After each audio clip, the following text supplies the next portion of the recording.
رسول اللہ صلی اللہ علیہ وآلہ وسلم نے ایک دوسری روایت میں آتا ہے، مسند احمد کی روایت ہے، والیوم 3 پیج 248، کہ قیامت کا دن ہوگا، حدیث شفاعت ہے، لمبی حدیث میں یہ الفاظ ہیں کہ لوگ آ کے عیسیٰ علیہ السلام سے گزارش کریں گے کہ ہماری سفارش کیجیے۔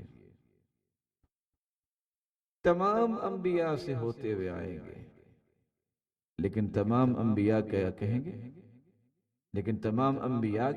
گے؟ ائتوا محمدا فإنه خاتم النبیین، تم سب لوگ محمد صلی اللہ علیہ وسلم کے پاس جاؤ اور اس ہستی سے جا کے گزارش کرو، وہ خاتم النبیین ہیں، وہ تمہاری سفارش کریں گے۔ فإنه قد حضر اليوم وقد غفر له ما تقدم من ذنبه وما تأخر۔ اللہ ذوالجلال نے اس ہستی کی اگلی پچھلی خطاؤں کو معاف کیا ہوا ہے، تو رسول اکرم صلی اللہ علیہ وسلم قیامت کے دن بھی تمام انبیاء سے اس بات کا اقرار کروائے، جس کی ختم نبوت پہ اللہ ذوالجلال نے وحی اتاری، لوح محفوظ میں لکھا، تمام انبیاء سے دنیا میں بھی تمام انبیاء سے اللہ ذوالجلال نے قیامت سے پہلے بھی اقرار لیا، اور قیامت کو بھی اقرار لیا جائے گا۔ لوگوں کو انبیاء کہیں گے کہ اس ہستی کے پاس جائیں جس ہستی کو اللہ نے خاتم النبیین بنایا، اور آپ صلی اللہ علیہ وآلہ وسلم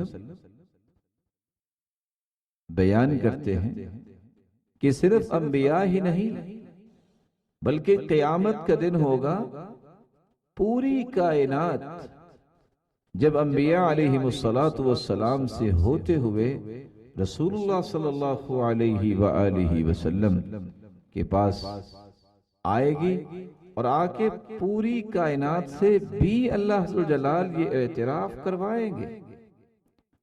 آپ صلی اللہ علیہ وآلہ وسلم نے فرمایا، انبیاء سے ہوتے ہوئے پوری کائنات آدم علیہ السلام سے لے کر قیامت تک آنے والی آدمیت اور انسانیت پھر میرے پاس آئے گی اور آ کے اس بات کو پیش کرے گی،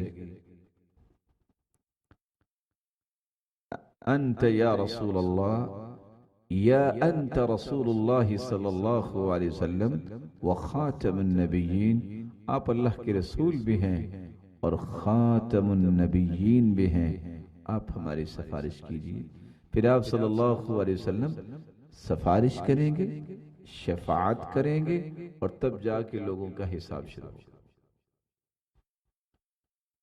آپ کی ختم نبوت کا اعتراف 2 مرتبہ انبیاء سے، پوری کائنات سے، پھر لوح محفوظ میں، اور اللہ ذوالجلال کا وحی اتارنا، اور چھٹا زاویہ یہ ہے کہ آپ صلی اللہ علیہ وسلم نے متعدد روایات میں صحابہ کرام کو خبر دی۔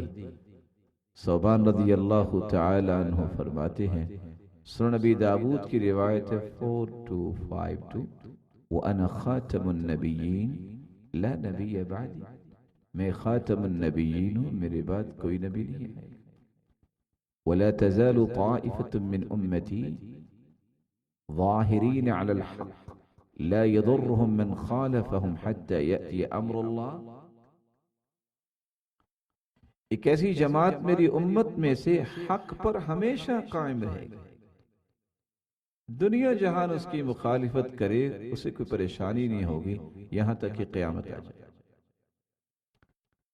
اور جابر بن عبداللہ رضی اللہ تعالی عنہ سے روایت ہے، سنن دارمی کی روایت 49، رسول اللہ صلی اللہ علیہ وسلم نے فرمایا، انا قائد المرسلین ولا فخر، میں تمام انبیاء اور رسل کا قائد اور لیڈر ہوں، لیکن فخر نہیں کرتا، کیونکہ فخر میرے مالک کو پسند نہیں۔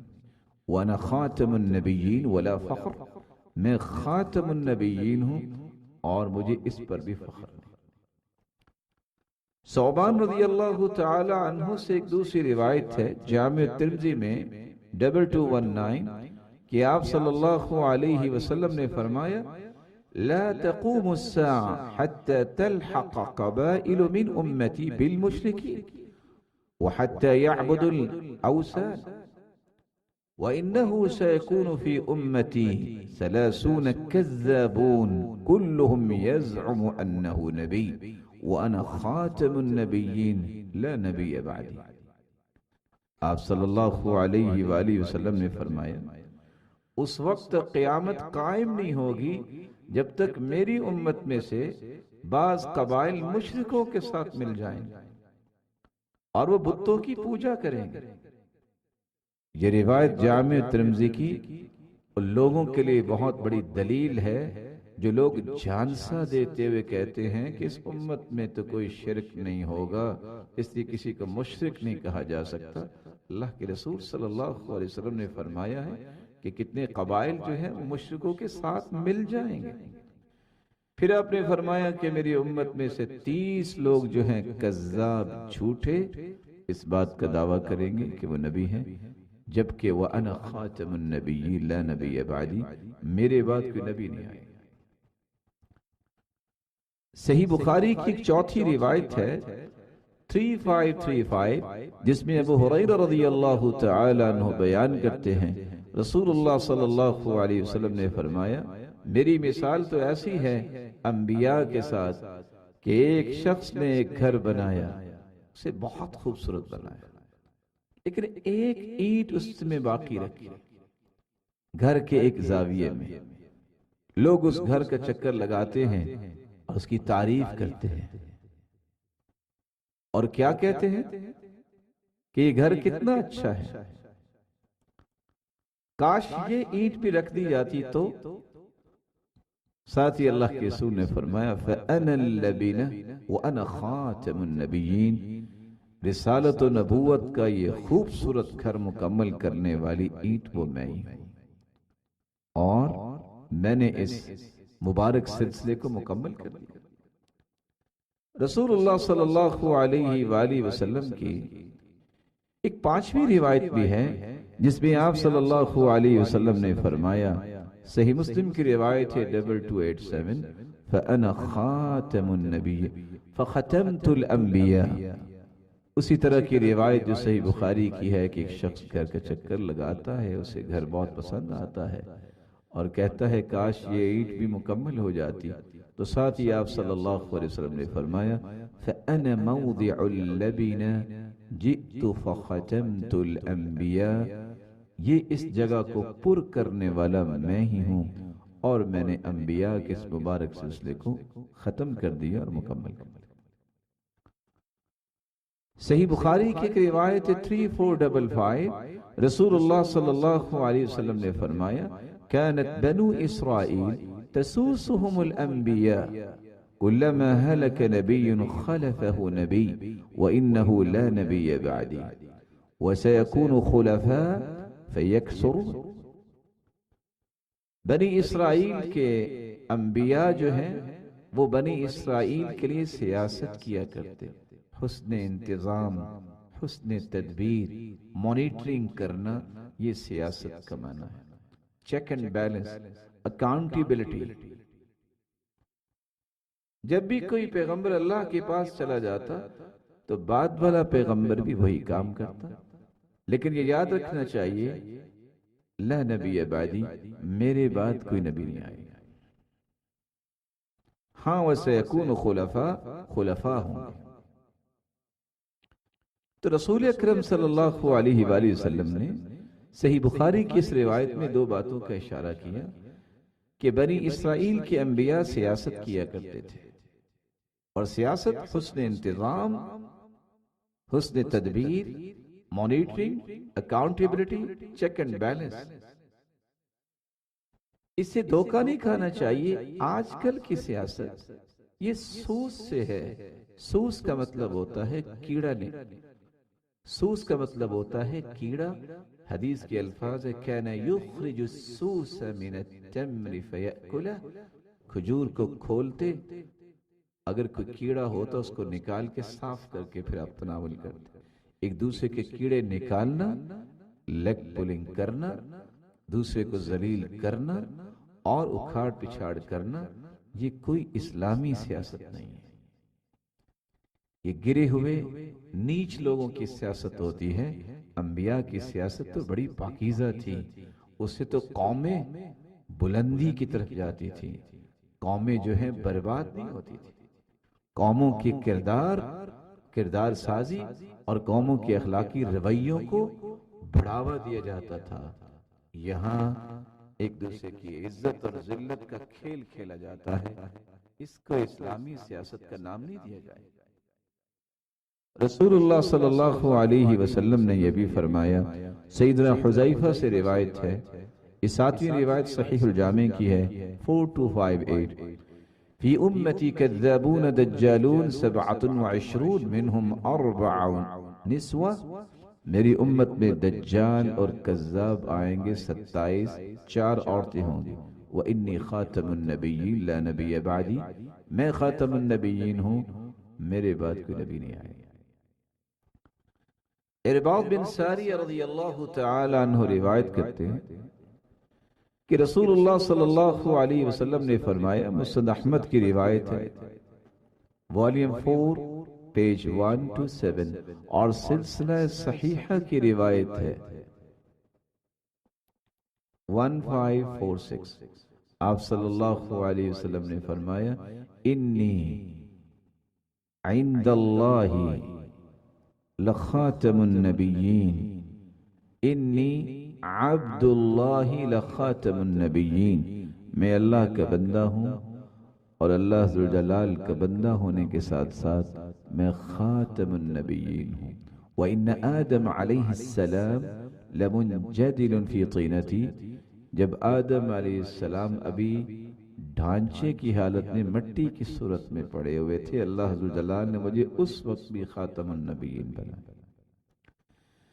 رسول اکرم صلی اللہ علیہ وآلہ وسلم نے ایک 9ویں روایت میں بیان کیا، یہ صحیح مسلم کی روایت ہے 523، فضلت علی الانبیاء بست، 6 چیزوں کے ساتھ مجھے فضیلت دی گئی ہے انبیاء علیہم السلام پر. ان میں سے 6ٹھی چیز یہ ہے، وَخُتِمَ بِي النَّبِيُّونَ، میرے ساتھ نبوت و رسالت کے خوبصورت تسلسل کو اللہ ذوالجلال نے مکمل فرمایا. 10ویں روایت جبیر بن مطعم رضی اللہ تعالی عنہ سے ہے، یہ بھی صحیح مسلم کی روایت ہے 2354، جس میں آپ صلی اللہ علیہ وسلم نے فرمایا کہ میرے ناموں میں سے ایک نام وَأَنَا الْعَاقِبُ الَّذِي لَيْسَ بَعْدَهُ أَحَدٌ، میرا نام العاقب ہے جس کے بعد کوئی نبی نہیں آئے. 11ویں روایت میں رسول اللہ صلی اللہ علیہ وسلم نے یہ الفاظ بھی فرمائے جو سیدنا جبیر بن مطعم رضی اللہ تعالیٰ عنہ سے مروی ہے، وَأَنَا الْعَاقِبُ الَّذِي لَيْسَ بَعْدَهُ نَبِيٌّ، میرا نام العاقب ہے اور میرے بعد کوئی بھی نبی نہیں آئے گا. 12ویں روایت میں سیدنا انس رضی اللہ تعالیٰ عنہ بیان کرتے ہیں، مسند احمد کی روایت ہے 13824، جس میں آپ صلی اللہ علیہ وسلم نے فرمایا،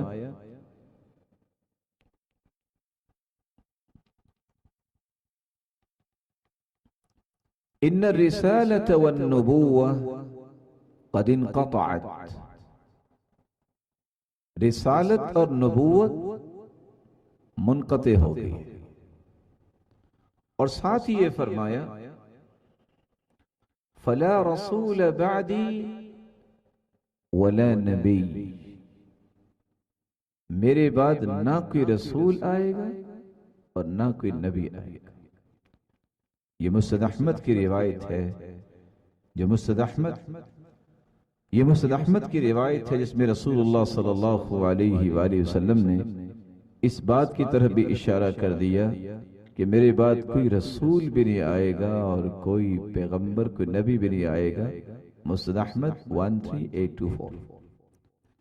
آپ صلی اللہ علیہ وآلہ وسلم سے ایک 13ویں روایت سیدنا ابو امامہ رضی اللہ تعالیٰ عنہ بیان کرتے ہیں یہ صحیح الجامع کی روایت 7875، آپ صلی اللہ علیہ وآلہ وسلم نے فرمایا وَإِنَّ اللَّهَ عَزَّ وَجَلَّ لَمْ يَبْعَثْ نَبِيًّا إِلَّا حَذَّرَ أُمَّتَهُ الدَّجَّالَ وَأَنَا آخِرُ الْأَنْبِيَاءِ وَأَنْتُمْ آخِرُ الْأُمَمِ۔ کوئی بھی ایسا پیغمبر نہیں جس نے دجال کے بارے میں اپنی امت کو نہ ڈرایا ہو، میں آخری پیغمبر ہوں اور میرے صحابہ آپ آخری امت۔ ایک چوتھی روایت میں سیدنا ابو ہریرہ رضی اللہ تعالی عنہ بیان کرتے ہیں کہ رسول اللہ صلی اللہ علیہ وآلہ وسلم نے فرمایا فإنی آخر الانبیاء، میں انبیاء کے سب سے آخر میں آیا ہوں، وإن مسجدی آخر المساجد، اور میری مسجد سب سے آخری مسجد ہے جو کسی پیغمبر نے بنائی ہے۔ صحیح مسلم 1394۔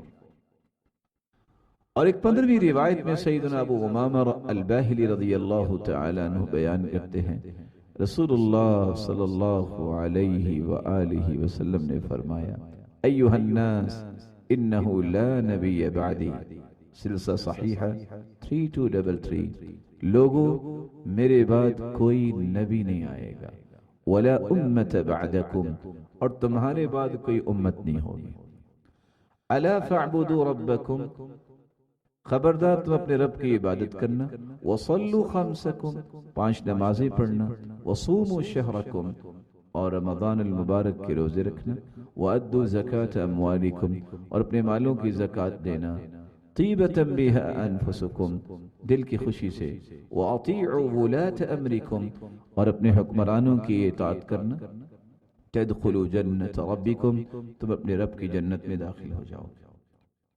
ایک 17ویں روایت میں رسول اللہ صلی اللہ علیہ وسلم نے فرمایا، ایک 16ویں روایت رسول اللہ صلی اللہ علیہ وسلم کے متعلق ابو قتیلہ بیان کر رہے ہیں، یہ روایت سلسلہ صحیحہ کی ہے 3233، جس میں آپ صلی اللہ علیہ وسلم نے حجۃ الوداع کے موقع پر صحابہ کرام کو فرما رہے ہیں لا نبی بعدی، میرے بعد کوئی نبی نہیں آئے گا، ولا امت بعدکم، اور تمہارے بعد کوئی امت نہیں ہوگی۔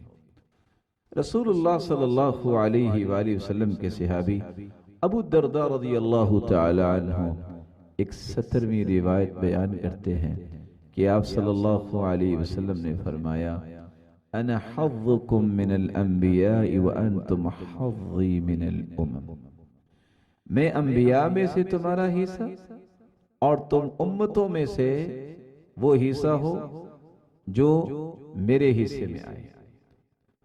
تو انبیاء میں سے آخری چیز جو اللہ عز و جلال نے مبارک سلسلہ نبوت اور رسالت کا شروع کیا، صحیح الجامع کی روایت ہے 2307، میں وہ حصہ آپ کے نصیب میں ہوا ہوں جو سب سے آخر میں ہوں، اور امتوں میں سے آپ لوگ جو ہو وہ میرے حصے میں آئے۔ 18ویں روایت میں سیدنا عبداللہ ابن ثابت رضی اللہ تعالی عنہ بیان کرتے ہیں، مسند احمد کی روایت ہے والیوم 4 پیج 256، رسول اللہ صلی اللہ علیہ وآلہ وسلم جب ان کے پاس عمر رضی اللہ تعالی عنہ تشریف لائے اور کہا کہ بنی قریظہ کا ایک بھائی، میں ان کے پاس گیا تھا، اس نے تورات سے میرے لیے کچھ کتابیں جمع کی، میں آپ کے سامنے پیش نہ کروں؟ آپ صلی اللہ علیہ وسلم کا چہرہ انور متغیر ہو گیا۔ تو عبداللہ بن ثابت کہتے ہیں میں نے کہا عمر آپ دیکھ نہیں رہے کہ اللہ کے رسول صلی اللہ علیہ وسلم کا چہرہ انور کیسا ہو گیا؟ تو فوراً سیدنا عمر رضی اللہ تعالیٰ عنہ فرمانے لگے رضینا باللہ تعالی ربا وبالاسلام دینا وبمحمد رسولا، ہم راضی ہو گئے اللہ کو رب مان کے، دین کو اپنے لیے دستور حیات مان کے، اور اللہ کے رسول کو اپنے لیے سچا مرشد اور ہادی اور رسول مان کے۔ فسر عن النبی صلی اللہ علیہ وسلم، تو وہ کیفیت جو ناراضگی کی تھی رسول اللہ صلی اللہ علیہ وسلم کی دور ہو گئی۔ پھر آپ نے فرمایا والذی نفس محمد بیدی، اس ذات کی قسم جس کے ہاتھ میں محمد کی جان ہے، لو اصبح فیکم موسیٰ ثم اتبعتموہ وترکتمونی لضللتم انکم حظی من الامم وانا حظکم من النبیین۔ اگر آج موسیٰ علیہ السلام بھی تشریف لے آئے، تم اس پیغمبر کی اتباع کرو اور مجھے چھوڑ دو تو تم صراط مستقیم سے گمراہ ہو جاؤ گے۔ میں ہوں انبیاء میں سے وہ باقی حصہ جو تمہارے حصے میں آیا ہوں، اور تم امتوں میں سے وہ حصہ ہو جو میرے حصے میں آیا۔ عصبہ بن مالک بیان کرتے ہیں رسول اللہ صلی اللہ علیہ وسلم نے فرمایا، صحیح الجامع کی روایت ہے 5284، لو كان بعدی نبی لکان عمر بن الخطاب، اگر میرے بعد کوئی نبی ہوتا تو وہ عمر ہوتا۔ اور 20ویں روایت میں جابر بن عبداللہ رضی اللہ تعالی عنہ بیان کرتے ہیں کہ رسول اللہ صلی اللہ علیہ وسلم نے سیدنا علی رضی اللہ تعالی عنہ سے فرمایا تھا، جامع ترمذی کی روایت 3730، انت منی بمنزلت ہارون من موسیٰ الا انہ لا نبی بعدی، تیرا مقام میرے نزدیک وہی ہے جس طرح ہارون کا مقام موسیٰ علیہ السلام سے تھا، لیکن میرے بعد نبی کوئی نہیں آئے گا۔ تو آپ صلی اللہ علیہ وآلہ وسلم کی ختم نبوت کے متعلق اللہ نے وحی اتاری، انبیاء سے اقرار لیا، پھر قیامت کو بھی تمام انبیاء اس بات کا اقرار کریں گے، لوح محفوظ میں بھی لکھا، پھر پوری کائنات سے قیامت کے دن بھی اقرار لیا جائے گا۔ اور اس پر مستداد آپ صلی اللہ علیہ وسلم کی 20 احادیث آپ نے سنی، اور 21ویں حدیث اس فتنے کو بھی آشکارا کرتی ہے جس فتنے میں آج لوگ پڑے ہیں۔ سیدنا حذیفہ رضی اللہ تعالی عنہ روایت کرتے ہیں، مسند احمد کی روایت ہے، والیوم 5 پیج 396، رسول اللہ صلی اللہ علیہ وسلم نے فرمایا تھا، فی امتی کذابون دجالون 27 منہم 4 نسوہ وانی خاتم النبیین لا نبی بعدی۔ میری امت میں کذاب جھوٹے لوگ آئیں گے، دجال دجل کرنے والے دھوکے باز آئیں گے، 27 منہم 4 نسوہ، 4 عورتیں ہوں گی۔ اور دوسری روایت آپ سن چکے، 30 لوگ ایسے آئیں گے جو نبوت کا دعویٰ کریں گے اور جھوٹے ہوں گے، دجال ہوں گے۔ آج تاریخ ہمیں بتاتی ہے کہ سب سے پہلے اسود عنسی نے 11 ہجری کو نبوت کا دعویٰ کیا، فیروز دیلمی نے محل میں گھس کر اس کی گردن توڑ کر اسے ہلاک کر دیا۔ مسیلمہ کذاب اٹھا جس نے نبوت کا دعویٰ کیا 12 ہجری میں، وحشی بن حرب نے رضی اللہ تعالی عنہ جنگ یمامہ میں اسے نیزہ مار کے ہلاک کر دیا۔ زتاج لقیط بن مالک اسدی، اس نے بھی 12 ہجری میں نبوت کا دعویٰ کیا۔ سیدنا ابو بکر صدیق رضی اللہ تعالی عنہ نے اس کی سرکوبی کے لیے ایک لشکر بھیجا اور اسے مار دیا گیا۔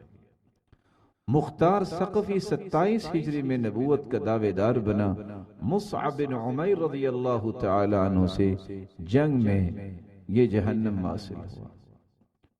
حارث کذاب دمشقی نے 69 ہجری میں نبوت کا دعویٰ کیا، عبد الملک بن مروان کے حکم پر اسے قتل کر دیا گیا۔ مغیرہ بن سعید عجری نے 119 ہجری میں نبوت کا دعویٰ کیا، امیر عراق خالد بن عبداللہ قسری نے اسے زندہ جلا کے مار دیا۔ بیان بن سمعان تمیمی، یہ بھی اسی سال 119 ہجری میں اس نے نبوت کا دعویٰ کیا، اس کو بھی امیر عراق خالد بن عبداللہ قسری نے زندہ جلا کے راکھ بنا دیا۔ ابو منصور عجری، اس نے بھی نبوت کا دعویٰ کیا۔ ہشام کے دور میں عراق کے حکمران یوسف بن عمر ثقفی جو 127 ہجری کو فوت ہوئے ہیں، انہوں نے اس کو پھانسی دے کر جہنم واصل کیا۔ حسن بن ابو منصور عجلی، یہ وہی شخص ہے جس کے باپ نے دعویٰ کیا تھا، باپ کے بعد بیٹے نے نبوت کا دعویٰ کیا تو اس کو مہدی نے سولی پہ لٹکا کے امت کی جان اس سے چھڑا دی۔ اسحاق اخرس نے 135 ہجری کو نبوت کا دعویٰ کیا، ابو جعفر منصور کی فوج سے شکست کھا کر یہ ہلاک ہو گیا۔ استاد سیس خراسانی جو ہے 154 ہجری میں خازم بن خزیمہ نے اس کو گرفتار کیا جب اس نے نبوت کا دعویٰ کیا اور اس کی گردن اڑا دی۔ حارث کذاب دمشقی جو 69 ہجری کو اس نے نبوت کا دعویٰ کیا، عبد الملک بن مروان کے حکم پر قتل کیا گیا۔ مقر خراسانی اس نے بھی نبوت کا دعویٰ 163 ہجری میں کیا۔ اس کا قلع کما کرنے کے لیے اس کا محاصرہ کیا گیا، لیکن اس نے خود ہی زہر پی کے اپنی جان مار لی۔ ابو خطاب اسدی، اس نے بھی نبوت کا دعویٰ کیا۔ منصور کے دور حکومت میں عیسیٰ بن موسیٰ عباسی جو 167 کو فوت ہوئے ہیں، انہوں نے اس کو سولی پہ چڑھا دیا اور امت کو سکون عطا کیا۔ صالح بن طریف برغواتی نے 175 ہجری کو نبوت کا دعویٰ کیا۔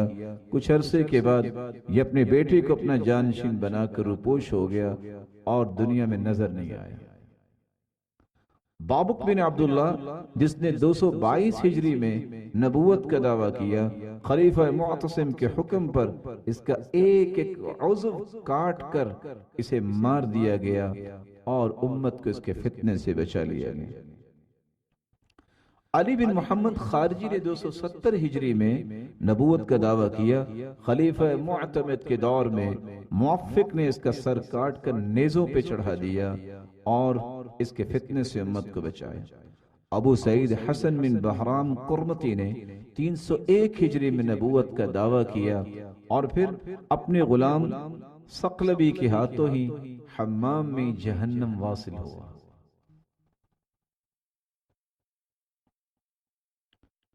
علی بن فضل یمنی اٹھا، اس نے بھی 303 ہجری میں نبوت کا دعویٰ کیا۔ بغداد کے لوگوں نے اسے زہر دے کے مار دیا۔ حامیم بن من اللہ مجلسی جو ہے، حامیم بن من اللہ مجلسی نے بھی 319 ہجری کو نبوت کا دعویٰ کیا۔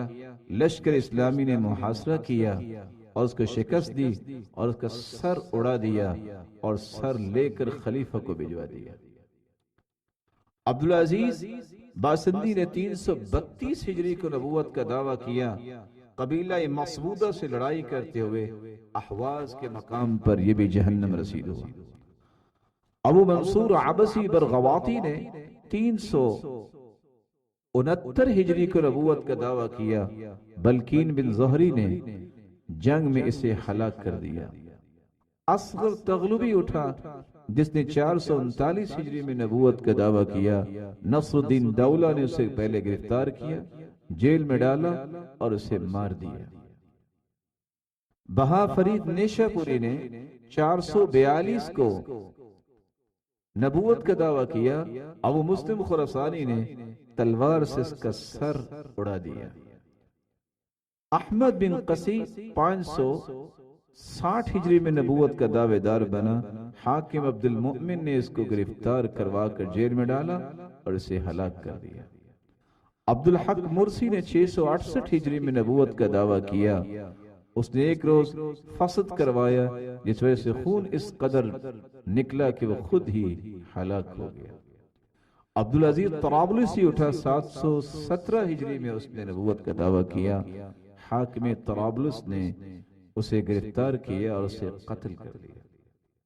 بایزید روشن جلندری نے نبوت کا دعویٰ کیا 990 ہجری کو۔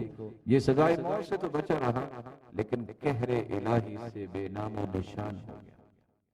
سید علی محمد باب نے 1266 ہجری میں نبوت کا دعویٰ کیا، بادشاہ ناصر الدین کے حکم سے اسے گولی مار کر ہلاک کر دیا گیا اور لاش شہر سے باہر پھینک دی گئی تاکہ لوگوں کے لیے عبرت بن جائے۔ بہاء اللہ نوری نے 1308 ہجری کو نبوت کا دعویٰ کیا، سزائے موت سے تو بچا رہا لیکن قہر الہی سے بے نام و نشان ہو گیا۔ 30واں کذاب اور دجال غلام احمد قادیانی اٹھا 1326 ہجری 1908 عیسوی میں۔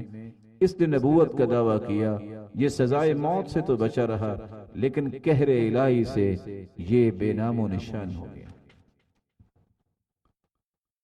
رسول اللہ صلی اللہ علیہ وسلم نے سچ فرمایا تھا، کذاب اور دجال اٹھیں گے جو کہیں گے کہ ہم نبی ہیں اور سب جھوٹے ہوں گے۔ ویسے تو اور بھی بہت سارے لوگوں نے اس طرح کی حماقتیں کرنے کی خواہش بھی کی اور قدم بھی بڑھایا، لیکن ان 30 لوگوں کا تذکرہ آپ کے سامنے کیا گیا ہے جن کے لوگ پیروکار بھی تھے۔ ویسے خال تو ایسے لوگ اور بھی اٹھے جنہوں نے اس طرح کی حماقت کی اور بے نام و نشان ہو۔ بیگا مسلم، مجھے اور آپ کو یہ سمجھنا چاہیے کہ جب یہ فتنہ کھڑا ہوا جس نے نبوت کا دعویٰ کیا غلام احمد قادیانی نے، تو ان لوگوں کی گمراہیاں کون سی ہیں؟ یہ اللہ عز و جلال کی توہین کرنے والا انسان براہین احمدیہ، جس کے پیج نمبر 144 اور اس کے حصہ نمبر 5 میں جس نے بات لکھی ہے، وہ کیا کہتا ہے؟ کیا کوئی عقل مند اس بات کو قبول کر سکتا ہے کہ اس زمانے میں خدا سنتا تو ہے مگر بولتا نہیں؟ پھر بعد اس کے یہ سوال ہوگا کیوں نہیں بولتا؟ نعوذ باللہ، کیا لکھتا ہے؟ کیا زبان پر کوئی مرض لاحق ہوگی؟ یہ اللہ کی بھی توہین کرنے والا تھا۔ اس کذاب اور دجال نے رسول اللہ صلی اللہ علیہ وسلم کی بھی گستاخیاں کی اور کہتا ہے روحانی خزائن کے اندر، اور اس کی کتاب ایک غلطی کا ازالہ، محمد رسول اللہ والذین معہ اشداء علی الکفار، لکھتا ہے اس وحی میں میرا یعنی مرزا کا نام محمد رکھا گیا ہے والعیاذ باللہ، اور رسول بھی لکھا گیا ہے۔ سیدنا عیسیٰ علیہ السلام کے بارے میں اس نے کس طرح گستاخانہ گفتگو کی ہے، مسلمانوں کو اس بات کی خبر ہونی چاہیے۔ وہ لکھتا ہے حاشیہ انجام آتم کے صفحہ نمبر 6 پر کہ عیسیٰ علیہ السلام کو گالیاں دینے اور بد زبانی کو اکثر عادت تھی والعیاذ باللہ۔ کہ اللہ کے پیغمبر عیسیٰ علیہ السلام کیا ان کی زبان اقدس ایسی تھی؟ اور وہ لکھتا ہے کہ شاید لوگوں کو اس بات کا علم ہے کہ نہیں، وہ اپنے نفس کو جذبات سے نہیں روک سکتے تھے۔ آپ کو کس قدر جھوٹ بولنے کی بھی عادت تھی، جو نبی کے بارے میں اس طرح کے الفاظ لکھتا ہو اور بولتا ہو، اس کی دجالی اور اس کے کذب اور دروغ گوئی کے بارے میں کیا کہا جا سکتا ہے؟ رسول اللہ صلی اللہ علیہ وآلہ وسلم سے پہلے سیدنا عیسیٰ علیہ السلام تشریف لائے، جس کے بارے میں وہ لکھتا ہے کہ آپ کا خاندان بھی نہایت پاک اور مطہر تھا۔ تنزیہ جملہ لکھنے کے بعد کہتا ہے کہ 3 دادیاں اور نانیاں آپ کی زناکار اور کس طرح کی عورتیں تھیں۔ سیدنا عیسیٰ علیہ السلام کے متعلق یہاں تک اس نے لکھا کہ بھلا یہ کیسے ہو سکتا ہے کہ ان کا نعوذ باللہ من ذالک ایک مسلمان کی زبان بھی قوت نہیں پکڑتی، جو اس نے لکھا کہ اللہ کے پیغمبر کا میلان غلط عورتیں یعنی کنجریوں کی طرف تھا، جو انبیاء کی اس قدر توہین کرنے والے اور صحابہ کرام کے بارے میں لکھنے والے کہ سیدنا ابو ہریرہ رضی اللہ تعالی عنہ غبی تھے، درایت اچھی نہیں رکھتے تھے، اس ہستی کے بارے میں کہ جس جیسا حافظ حدیث صحابہ کرام میں کوئی نہیں تھا، اور کس طرح اس نے نزول وحی کا دعویٰ کیا اور کہتا ہے خدا تعالیٰ کی قسم کھا کر کہتا ہوں میں ان الہامات پر اسی طرح ایمان لاتا ہوں جیسے قرآن شریف پر اور خدا کی دوسری کتابوں پر۔ تو رسول اکرم صلی اللہ علیہ وآلہ وسلم نے سچ فرمایا تھا، یہ دجال ہوں گے، کذاب ہوں گے، جھوٹے بھی ہوں گے اور دھوکہ دہی کرنے والے ہوں گے۔ کس طرح امت اسلامیہ کے متعلق اس نے لکھا ہے، کاش کہ کسی نے یہ بات پڑھی ہو تو اس کو سمجھ آئے، جو آج سافٹ کارنر پیش کرنے کے لیے ہر وقت ابھرتے رہتے ہیں۔ حاشیہ نزول مسیح کو پڑھیے، اسے لکھا ہے جو میرے مخالف تھے ان کا نام عیسائی اور یہودی اور مشرک رکھا گیا۔ اور یہ بات پڑھنے والے کو تو سمجھ آ جائے گی کہ میں نرم گوشہ ان لوگوں کے لیے کیوں رکھتا ہوں جو اس نے روحانی خزائن میں لکھا ہے کہ جو ہماری فتح کا قائل نہیں ہوگا وہ صاف سمجھا جاوے گا کہ اس کو ولد الحرام بننے کا شوق ہے اور وہ حلال زادہ نہیں۔ اور نجم الہدا کے پیج نمبر 53 پہ لکھا ہے کہ دشمن ہمارے بیابانوں کے خنزیر ہو گئے اور ان کی عورتیں والعیاذ باللہ کتیوں سے بڑھ گئی۔ جو امت اسلامیہ کے بارے میں اس طرح کے الفاظ لکھنے والا ہو اس کے بارے بھی مسلمان جو ہے وہ سافٹ کارنر رکھے۔ فَلْيَبْكِ عَلَى إِسْلَامِهِمْ مَنْ كَانَ بَاكِيًا، کسی نے رونا ہے تو ان کی اسلام کی مسکینی پہ رو لے کہ جن کو اتنی بھی شرم و حیا نہیں، جو اللہ کی توہین کرنے والا، جو نبی کی گستاخی اور صحابہ کی گستاخی اور انبیاء کے بارے میں الزام تراشی کرنے والا اور امت اسلامیہ کو خنزیر کہنے والا اور نہ جانے کیسے کیسے الفاظ بولنے والا، پھر بھی ان کے لیے نرم گوشہ ہے۔ اور شاید کہ کسی کے علم میں ہو کہ 1880 کو اس نے ملہم ہونے کا دعویٰ کیا، 82 میں اس نے احمد اور نذیر ہونے کا دعویٰ کیا اور اسی سال اس نے مجدد ہونے کا دعویٰ کیا۔ 83 میں کہا کہ آدم، مریم اور احمد میں ہی ہوں۔ 84 میں اس نے رسالت کا دعویٰ کیا۔ 86 میں توحید اور تفرید کا دعویٰ کیا اور 1891 میں مثل مسیح ہونے کا دعویٰ کیا اور 91 میں ہی کہتا ہے کہ میں مسیح بن مریم ہوں اور 92 میں اس نے صاحب کن فیکون ہونے کا دعویٰ کیا اور 1894 میں مسیح موعود اور مہدی ہونے کا دعویٰ کیا اور 1898 میں امام زمان ہونے کا دعویٰ کیا اور 1899 میں ظلی بروزی نبوت کا دعویٰ کیا اور 1901 سے 1908 تک مستقل صاحب شریعت نبی اور رسول ہونے کا دعویٰ کیا۔ یہی وجہ ہے کہ اللہ ذوالجلال کی مشیت کے تحت یہ سارے معاملات ہوتے ہیں۔ ان دعووں نظریات کی بنا پر اس کے ماننے والوں کو، مرزائیوں کو مختلف اوقات میں غیر مسلم اور کافر قرار دیا گیا۔ 1981 میں لاہور ہائی کورٹ نے اور 82 میں پھر دوبارہ لاہور ہائی کورٹ نے اور 1984 میں وفاقی شرعی عدالت نے اور 1987 میں لاہور ہائی کورٹ اور کوئٹہ ہائی کورٹ نے اور 1988 میں سپریم کورٹ اور شریعت اپیل بینچ نے اور 1991 میں لاہور ہائی کورٹ نے اور پھر وفاقی شرعی عدالت نے 1992 میں